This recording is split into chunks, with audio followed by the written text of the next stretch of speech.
Hey everyone, welcome to my very first YouTube channel and video.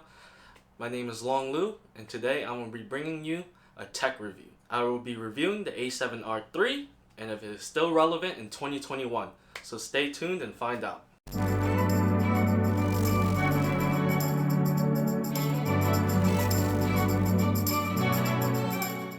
Alright, first off, if you're in the market for a new camera and you don't know what to get and you're a total beginner, you don't know what your budget is, first make sure you sit down and figure that out.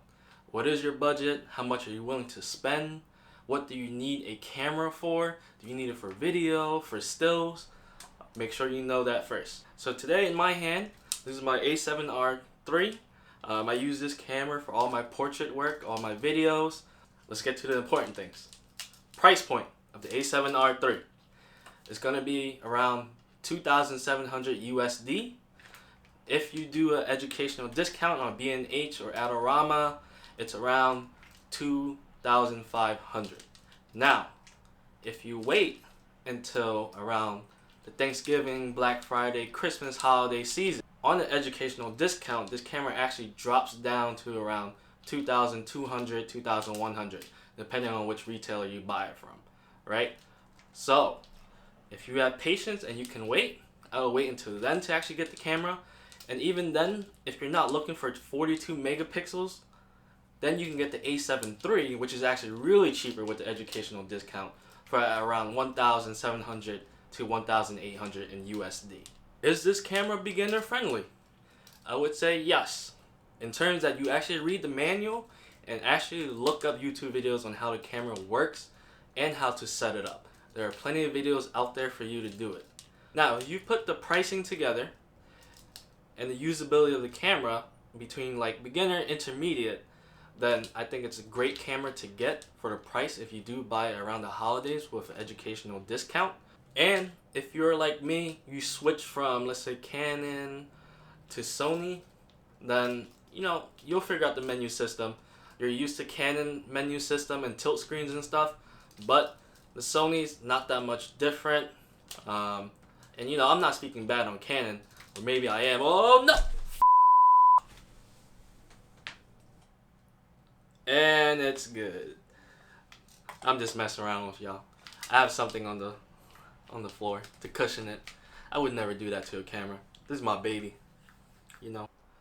Why should you get the A7R III in 2021? First off, 42 megapixels.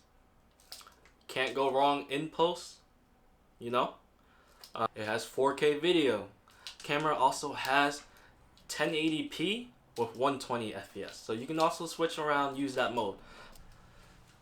The biggest reason for me to get this camera is that there is a lot of third-party lenses out there that are cheaper than the actual Sony ones. Sigma, you have Tamron, and those two companies really make excellent lenses. Their glass is nice, and a lot of times they're lightweight. Now the Sigma lenses, they're a little bit on the heavier side, but their glass is really nice. It has a nice feel to their lens. Tamron has been breaking it. They've been killing it. They've been making really good lenses. Right, your camera can go into crop sensor mode, which means that when you put on a lens of 50mm focal length, it'll multiply that length by 1.5, meaning it'll give you a bigger range. And with that range, if you don't have enough lenses, or your budget didn't include to buy like an extra lens, like an 85 or something, the crop mode will let you get a little bit closer to that 85. Maybe with the crop sensor and a 50mm on, you're around like 60, 62 millimeters for a focal length. This camera is also very lightweight. I think, to me, it feels like, let's say 1.5 to 2 pounds in my hand. If you use any other full frame like Canon or Nikon, DSLRs, they're going to be a little bit on the heavier side. Canon 5D Mark IV, for example. That thing in my hand feels like it's like 5 pounds. Now add on a lens to that, and if you're using a battery grip, that's even more weight in your hands. It's going to get really tiring to just carry around. With the Sony A7R III, I use a Peak Design 6-liter bag. That bag can fit my camera body and 2 extra lenses in it.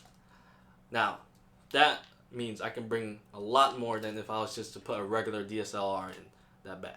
With the DSLR, I'll probably only be able to fit one lens and the camera itself and no other camera accessories. With the A7R III, I can still fit accessories in the bag. The camera will fit on almost any gimbal. Almost. And why I say almost is because it also depends on the lens you use. If your lens is front heavy, you might need to get maybe a counterweight, or your lens might be too big where it can't like rotate up on the gimbal or get through a pass. Then that's where your problem is. But if you're using like, you know, small, medium-sized lenses on a gimbal, this thing is perfect. What are some of the cons of the A7R III?